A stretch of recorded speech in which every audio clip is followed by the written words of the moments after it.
Hello, I'm Michelle Wilcox with the Shorelands and Environmental Assistance Program at Department of Ecology, and I'm the Rule Coordinator. And I'm Tim Gates, Ecology's Shoreline Policy Lead. And we're going to talk about Ecology's proposed amendments to the Shoreline Management Act rules.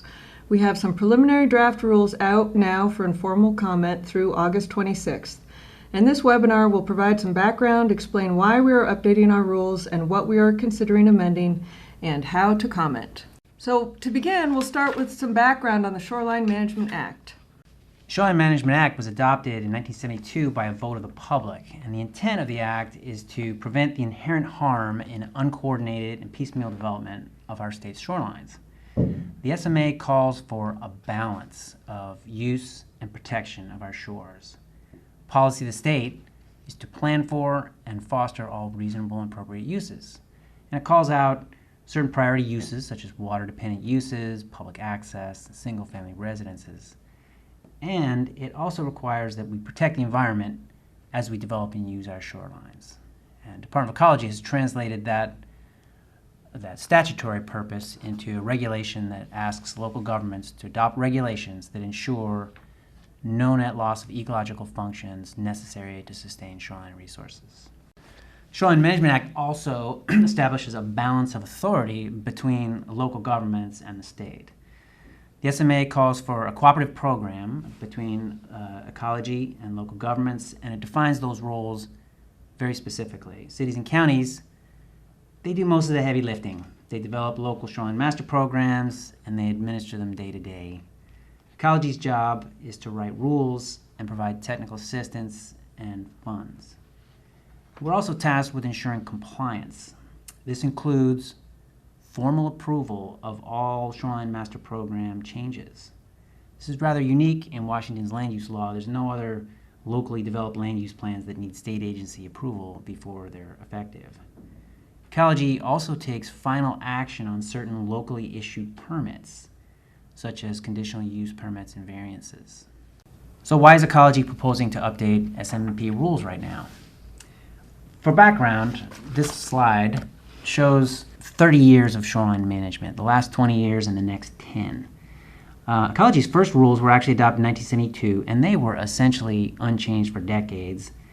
We started updating these rules back in 1995 at the direction of the legislature. And the rules that finally became effective in 2003 were the result of a negotiated settlement. The rules set statewide requirements for each local government to revisit their shoreline master programs, and the legislature also adopted a schedule and provided funding for doing these updates.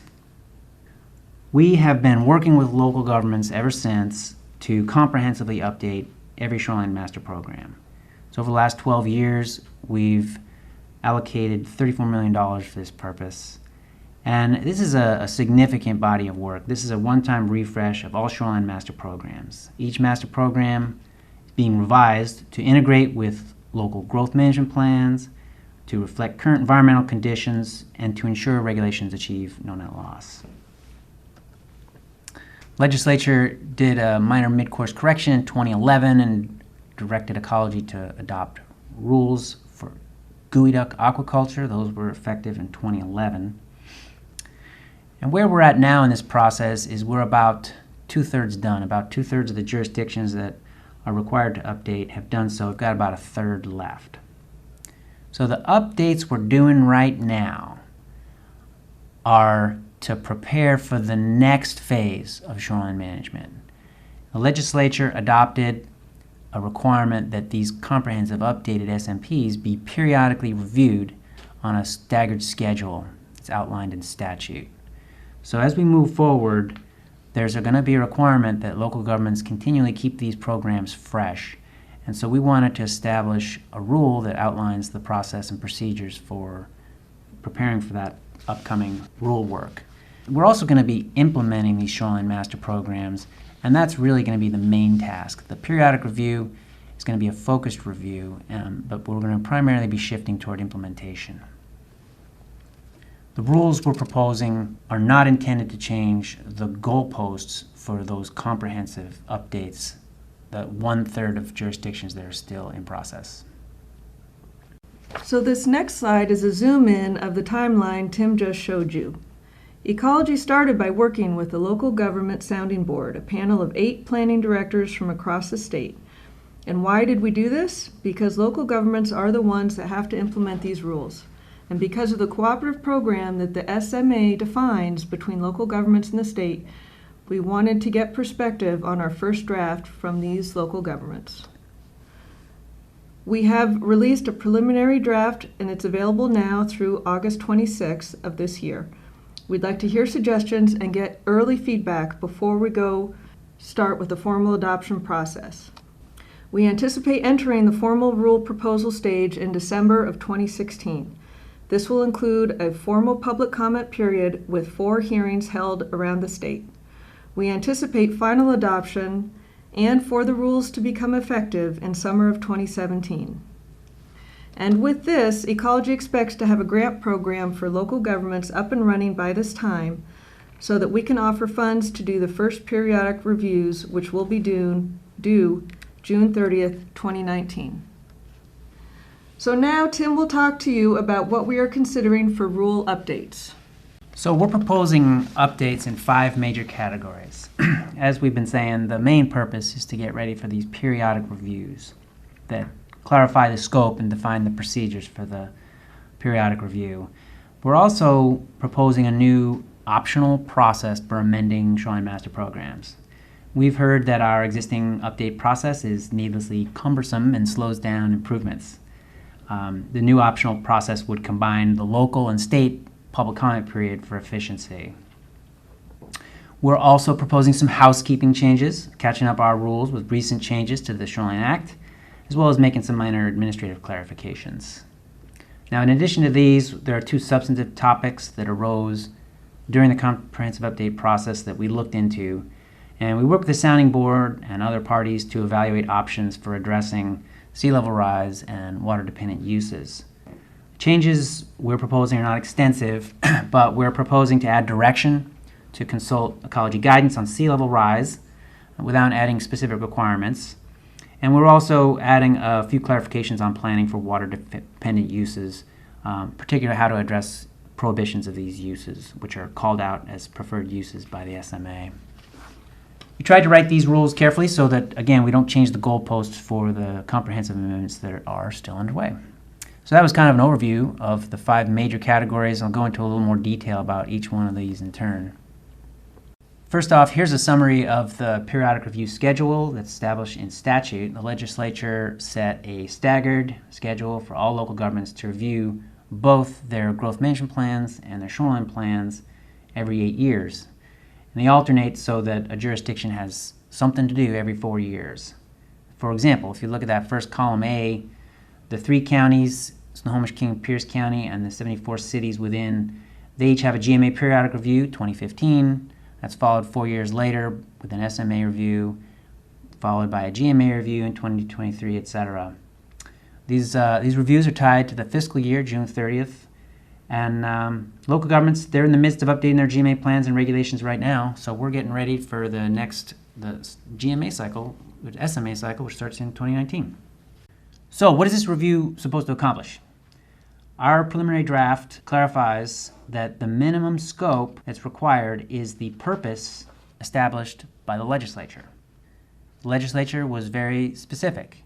The purpose is to keep the Shoreline Master Program up to date with applicable laws and rules. And we're clarifying that these are the ones that were not in place the last time your SMP was amended. The other purpose is to make sure your SMP is consistent with your comprehensive plan adopted under GMA. Because you're alternating your cycles of review, and so if your GMA plans implicate the shoreline, you might have to catch up your SMP plan to be consistent with your GMA plan. In the preliminary draft, we've proposed clarifying that the existing SMP that Ecology approved during that comprehensive update process is presumed to be adequate. The assumption in the comprehensive process was that your SMP, the whole thing, needed to be revisited, and our local partners felt like we needed to clarify that this time around, when we do these periodic reviews, you're not revisiting the whole thing. You're just looking at what was not in effect when you did the comprehensives. We also clarified there's no requirement to redo inventories. That's a question that came up. The inventory is informed of the comprehensive update process and doesn't need to be redone during every periodic review. It also clarifies that you can incorporate other additional optional elements as part of the periodic review, but they're not mandatory. So one of the major reasons for this rule is to clarify the process. Our current rule has 0 words about how you go through this process. There's just no way to tell what to do and when is good enough and how to do it. So this is a schematic outline of what we proposed. We started with the GMA periodic review rule. We borrowed from it heavily. It starts with a requirement for a public participation plan, and that part is essentially very similar to the GMA requirement. Similarly to the GMA, the state will prepare a checklist. So in this case, it's not Commerce, it's Department of Ecology, and we'll put together a checklist of all the laws and rules that have been amended recently, and local governments will use that as their starting point to conduct a public process to review their master program to evaluate whether they have to change anything. If they determine that amendments are needed, they'll go through the normal process, revising the master program, going through their local process, and taking legislative action. The periodic review needs to be accompanied by an actual legislative action to adopt amendments. Now, there may be cases where a local jurisdiction is doing its review and they find that no amendments are needed. The requirement in the Act is to review and revise if necessary. So the legislature anticipated there might be cases where it's not necessary.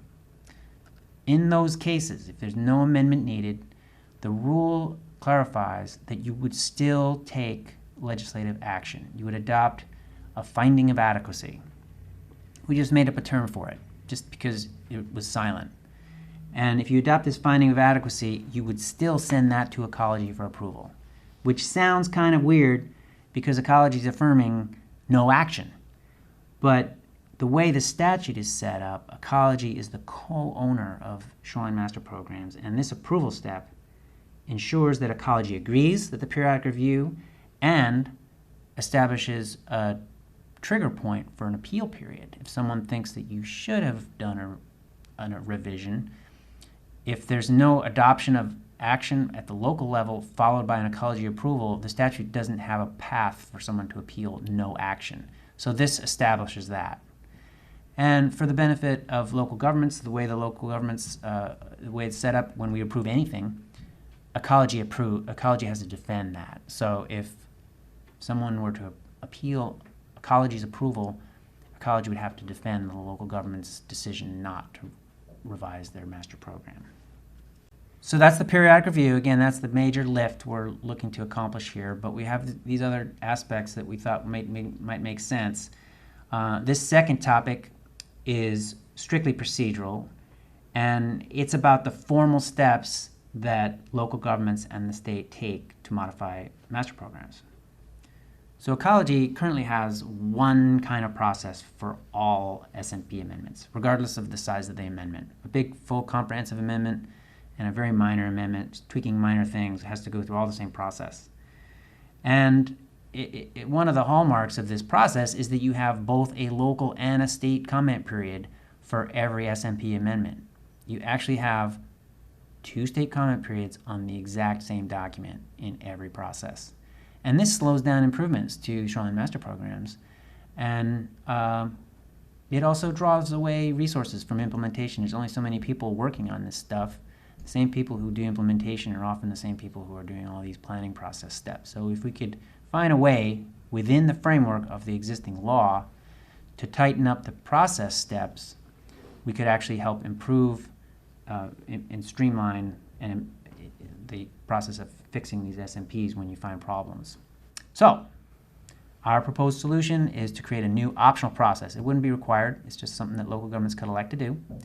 We didn't allow it to be used for the comprehensive updates because, again, we wanted to keep the rules of the game the same for all the jurisdictions that are going through the comprehensive update process. And basically, the innovation is to have a joint review that allows for a concurrent state and local comment period.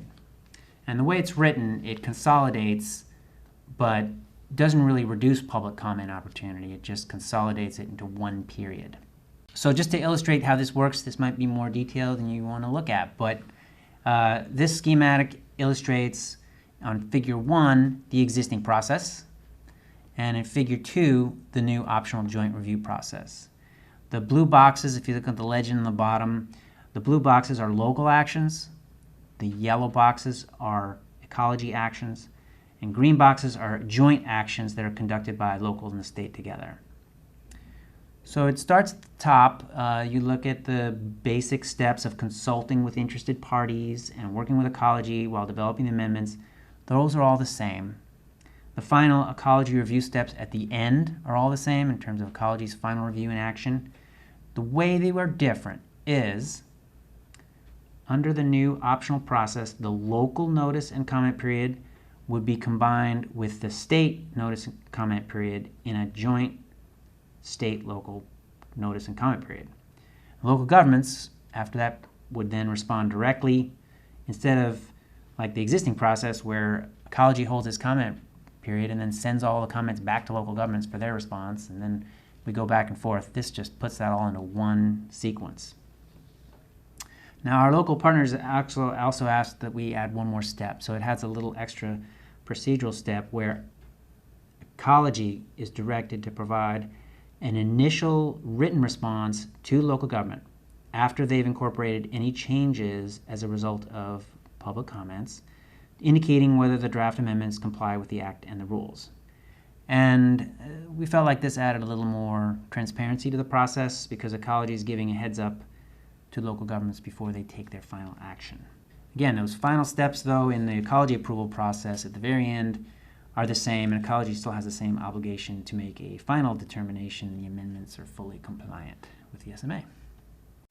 So we're proposing a few changes also to address controversy that arose during the comprehensive update process when some counties had proposed jurisdiction-wide bans on salmon net pens, which are a kind of water-dependent use. We have a new section that identifies principles ecology will use to review such proposed jurisdiction-wide prohibitions.